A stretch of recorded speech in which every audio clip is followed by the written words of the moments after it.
1 Coríntios, capítulo 15, do 50 ao 58. Isto afirma, irmãos, que a carne e o sangue não podem herdar o reino de Deus, nem a corrupção herdar a incorrupção. Eis que vos digo um mistério: nem todos dormiremos, mas transformados seremos todos, num momento, num abrir e fechar de olhos, ao ressoar da última trombeta. A trombeta soará, os mortos ressuscitarão incorruptíveis, e nós seremos transformados. Porque é necessário que este corpo corruptível se revista de incorruptibilidade e que o corpo mortal se revista de imortalidade. E quando este corpo corruptível se revestir de incorruptibilidade e o que é mortal se revestir de imortalidade, então se cumprirá a palavra que está escrita: tragada foi a morte pela vitória. Onde está, ó morte, a tua vitória? Onde está, ó morte, o teu aguilhão? O aguilhão da morte é o pecado, e a força do pecado é a lei. Graças a Deus que nos dá a vitória por intermédio de nosso Senhor Jesus Cristo.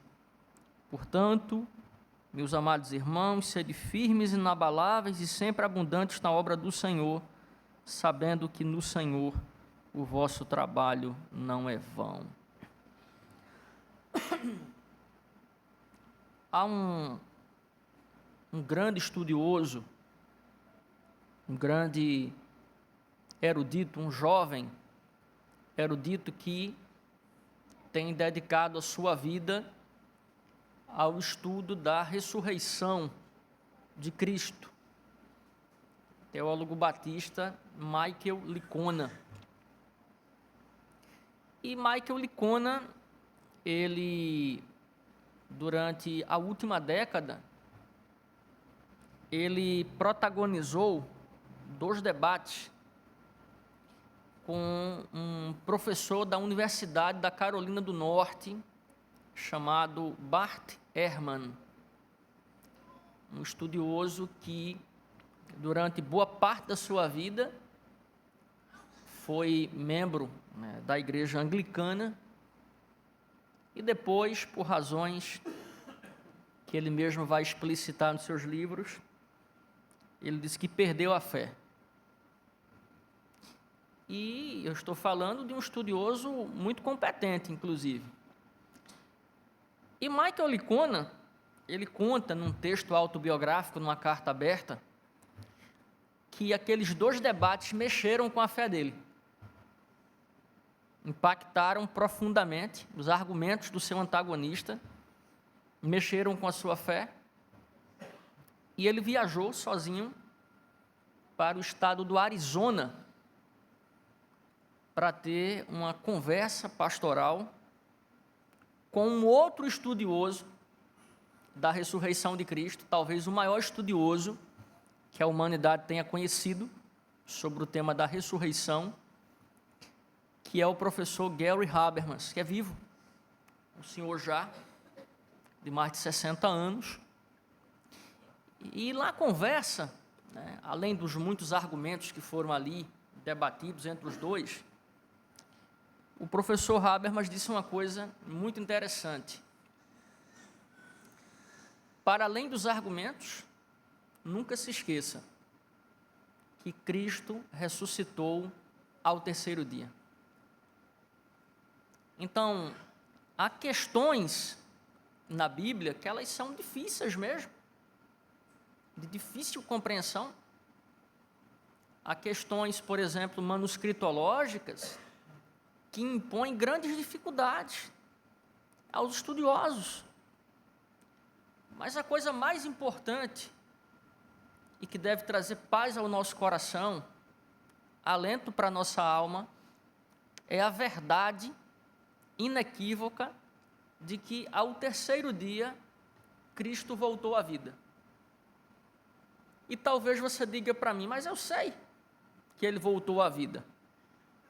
Com frequência nós ouvimos, tanto no Natal, quanto no período do Advento, quanto nos domingos, com frequência dizemos aqui que estamos reunidos, ou que nos reunimos em torno daquele que da morte é vencedor. Mas eu queria hoje meditar com os irmãos, não apenas sobre o fato de que Cristo voltou à vida, porque isso Davi vai dizer no Salmo 34, no Salmo 16, que ele voltaria à vida, e ele mesmo, né, Henrique, vai falar, né, nos evangelhos, por diversas vezes, que ele haveria de morrer, baixar ao pó da terra, e ao terceiro dia ressuscitar. Mas eu quero pensar com os irmãos que a ressurreição de Cristo, ela não tem apenas um aspecto legal, ou seja, o aspecto de selar a nossa redenção. Ele morre e ele ressuscita. A morte tem um efeito, ela cancela toda a dívida que nós eleitos de Deus tínhamos para com Deus. A ressurreição, ela é a garantia de que não somente o pecado e a morte já não mais triunfariam sobre nós, porque ele nos habilitaria a lutar contra o pecado e nos garantiu a vida eterna, mas também há numerosos benefícios que a ressurreição de Cristo, ela proporciona para os seus servos. E é sobre isso que eu quero meditar com os irmãos, né? Sobre alguns benefícios que a ressurreição de Cristo, ela acarreta para nós. Em primeiro lugar, a ressurreição de Cristo, ela é um horizonte de esperança. Veja que no versículo 50, ele vai dizer aqui: isto afirmo, irmãos, que a carne e o sangue não podem herdar o reino de Deus, nem a corrupção herdar a incorrupção. O que ele está dizendo aqui? Que com a ressurreição, Cristo, ele abre um novo horizonte.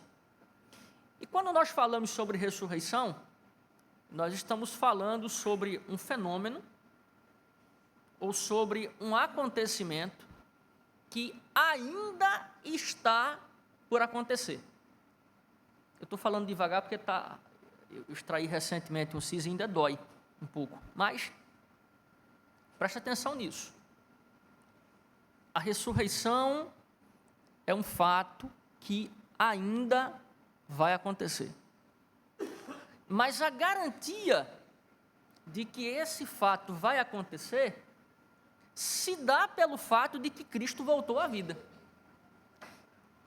Causa uma estranheza muito grande a qualquer um de nós pensar que um grupo em Corinto duvidava da ressurreição.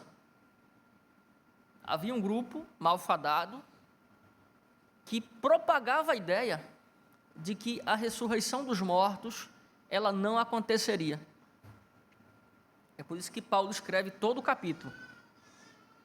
E ele vai mobilizar toda uma cadeia de argumentos, mas o principal argumento de Paulo é: a ressurreição, ela é uma realidade porque Cristo morreu e a tumba fria não foi capaz de contê-lo. Ele não permaneceu com o seu corpo naquela tumba. Ao terceiro dia, ele voltou à vida. Com frequência, todos nós aqui vemos e ouvimos de pessoas quanto ao medo que elas têm da morte, quanto ao pavor que a ideia da morte lhes traz. Pessoa como Jéssica, que trabalha no hospital e deve presenciar ali pessoas que estão à beira de fazerem a sua travessia. Quantas pessoas choram? Quantas pessoas ficam ali amarguradas? Eu fico a pensar, por que esse medo sobrevém ao coração dessas pessoas? Por que esse temor, esse pavor? Por que o desespero de muitos? Porque não estão conectados com a realidade de que a ressurreição, ela é um fato garantido. Quando nós entendemos que a ressurreição, ela acontece da seguinte maneira: eu morro, passo a estar com Cristo, e por ocasião da sua vinda, eu retornarei com Ele para voltar a viver uma vida maior e melhor. É exatamente esse corpo, é exatamente essa vida expurgada daquilo que, de fato,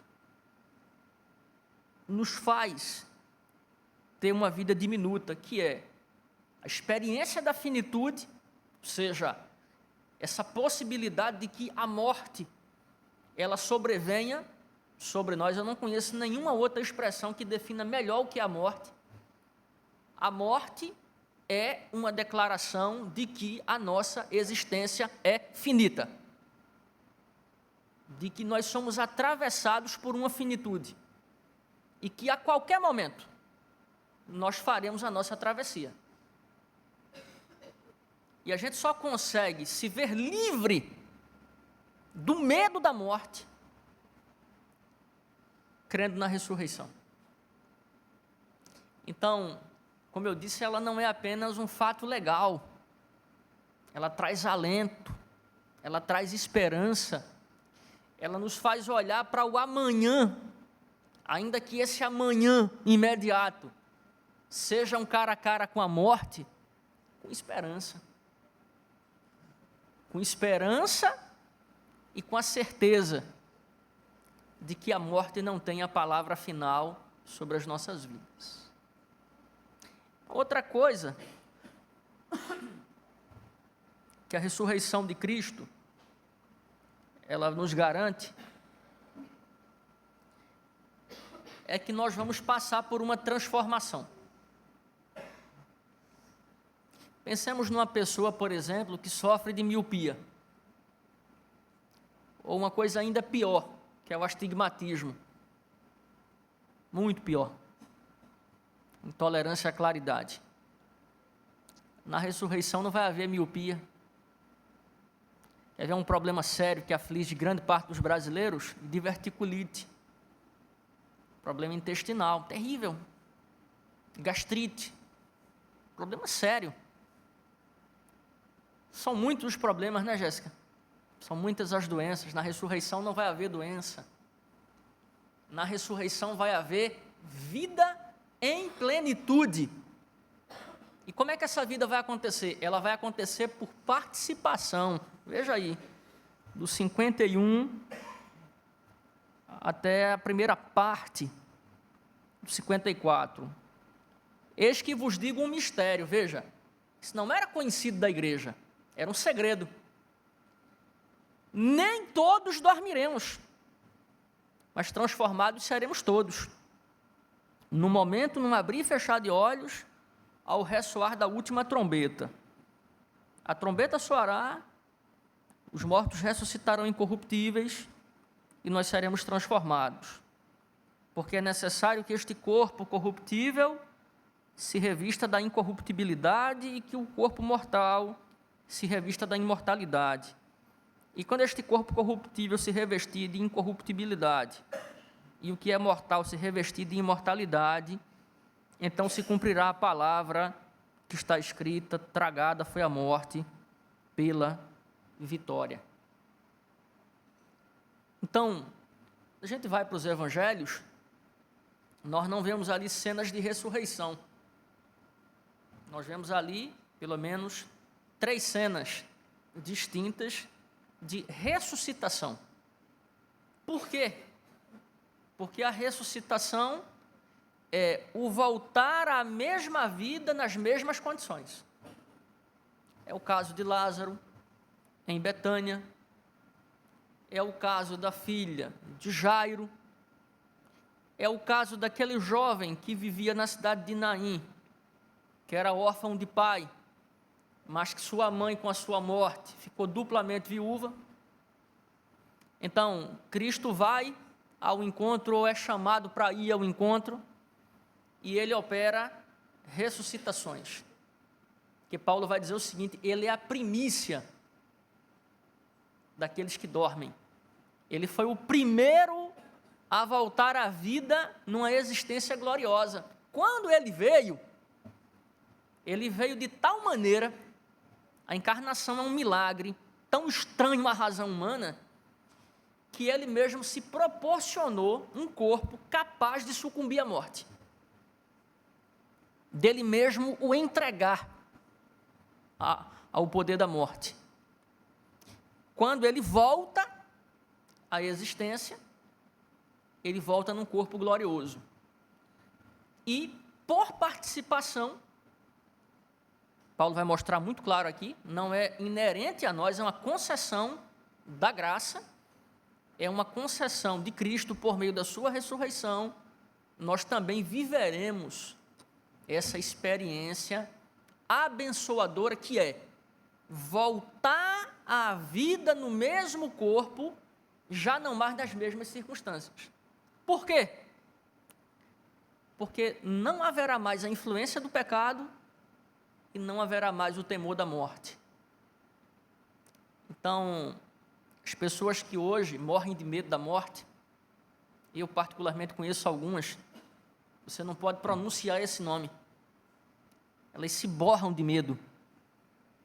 Elas são capazes de pedir que você nem pronuncie esse nome. Palavra morte. Essas pessoas, estando em Cristo, viverão e verão como a nossa existência com Cristo na eternidade, ela será gloriosa.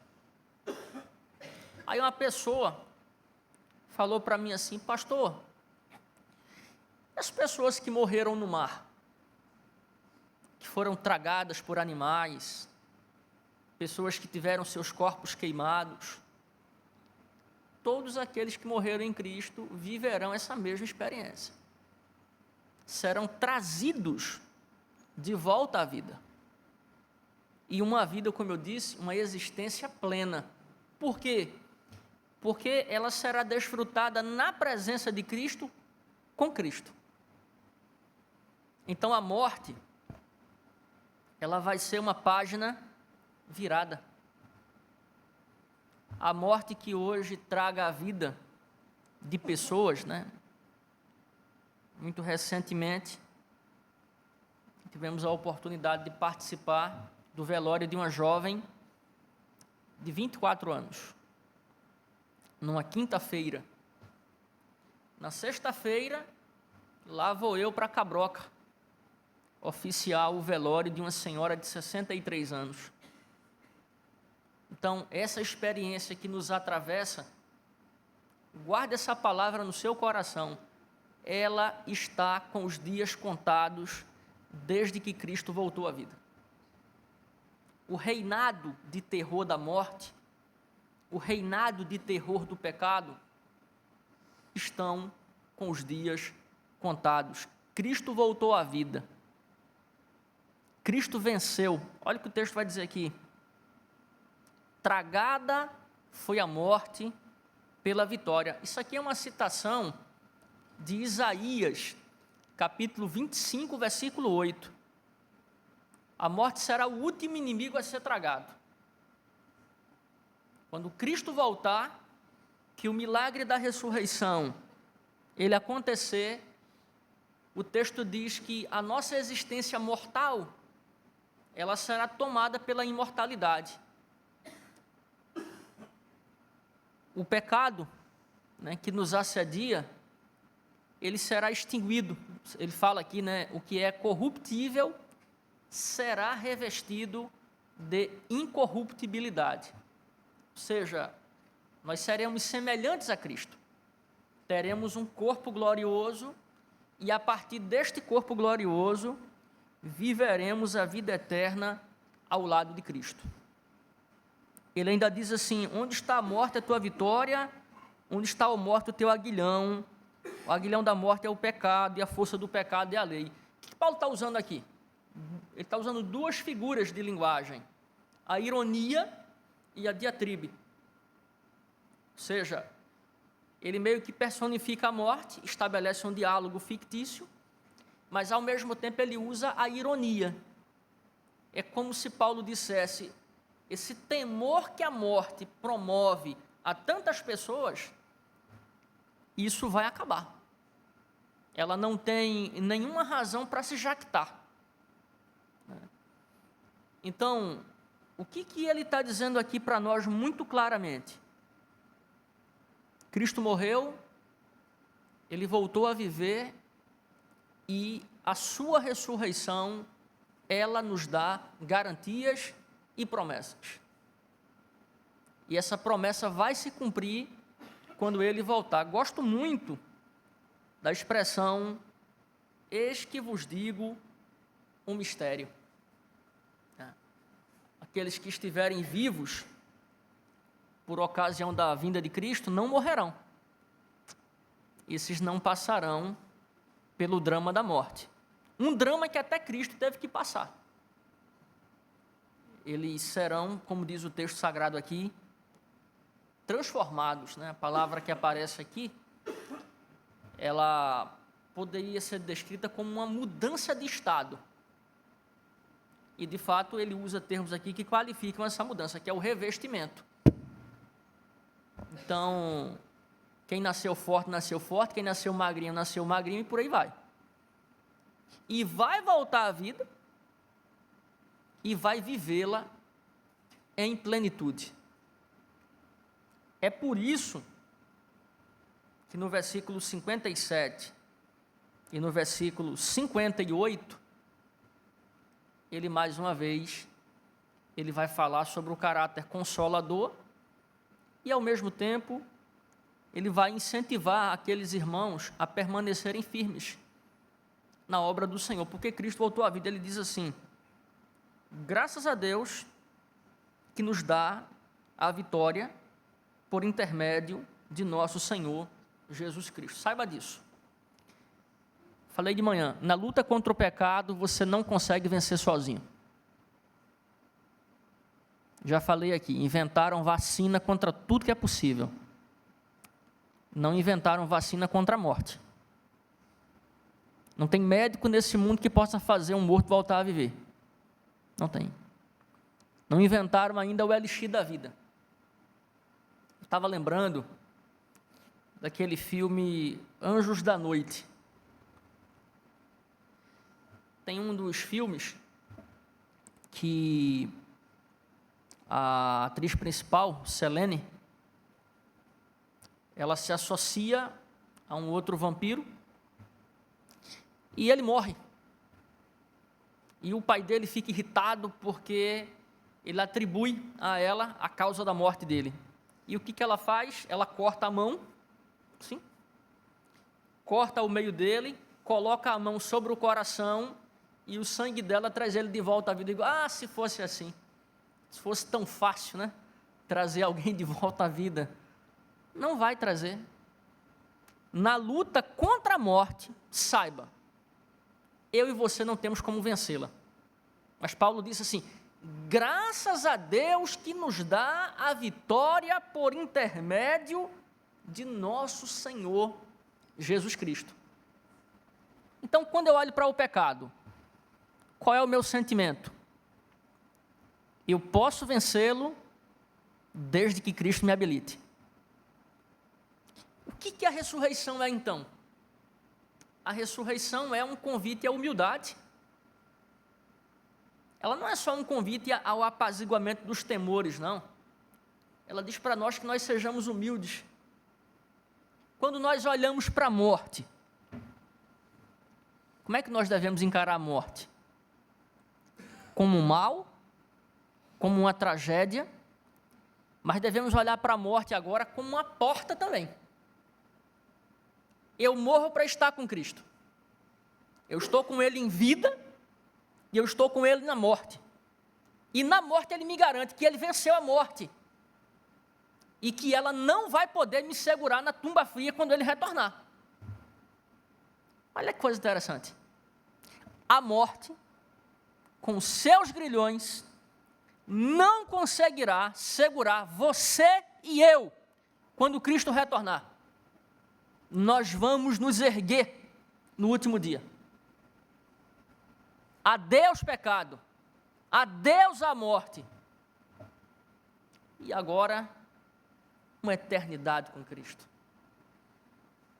Uma eternidade plena, uma eternidade livre de tudo aquilo que o pecado e a morte são capazes de impor a nós nessa existência finita.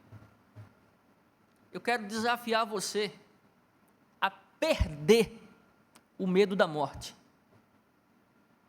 Eu quero desafiar você a olhar para a morte como um fato natural da vida, tal como a ressurreição. A resposta de Deus ao problema da morte é a ressurreição. A ressurreição vem para curar aquilo que a morte tomou. Tem uma frase de Joia Júnior, já citei ela aqui,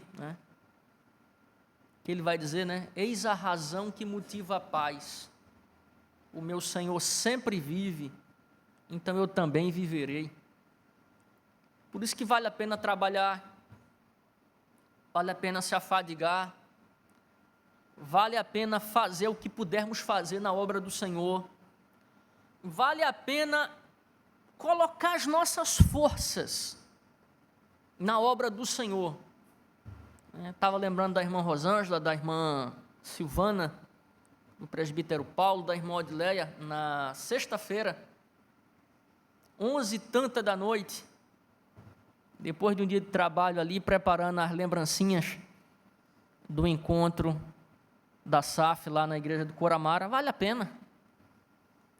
Vale a pena porque isso aqui é um ensaio do que vai acontecer na eternidade.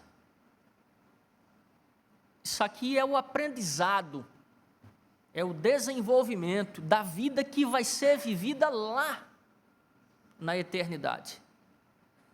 Então, quando o cansaço, quando o desânimo, quando o medo, quando o pavor, quando aquela vontade de desistir, quando aquele desejo de parar pelo caminho, ele visitar o seu coração, ele assediar o seu coração, diga para você mesmo: Cristo ressuscitou ao terceiro dia e Ele me garante que eu passarei a eternidade com Ele, porque eu também vou ressuscitar. Você que perdeu o pai, você que perdeu a sua mãe, você que viu seu pai e sua mãe trabalhando na casa do Senhor, sentado nos bancos da igreja, dando tudo o que podia dar. Saiba de uma coisa: a morte dele foi uma até breve. A morte dele foi um até já. Porque Cristo vai voltar. E quando Ele voltar, Ele vai chamar à vida aqueles que são seus, e Ele vai permitir que eles participem da sua natureza gloriosa. Estes terão um corpo glorioso, e tal como Ele, nunca mais passarão pela experiência trágica que é a morte. E eu finalizo dizendo para os irmãos o seguinte: não tenham medo da morte, tenham medo de uma vida sem Cristo. Porque na vida ou na morte, estando com Cristo, nós estamos seguros e guardados pelos méritos da sua morte e da sua ressurreição. Quem deve temer a morte é quem nesta vida não está conectado com Cristo. As pessoas que não caminham com Ele, as pessoas que não estão unidas a Ele, se não estão nessa vida, não estarão na próxima. Mas não tenham medo da morte, tenham medo de uma existência sem Cristo. Que Deus nos abençoe.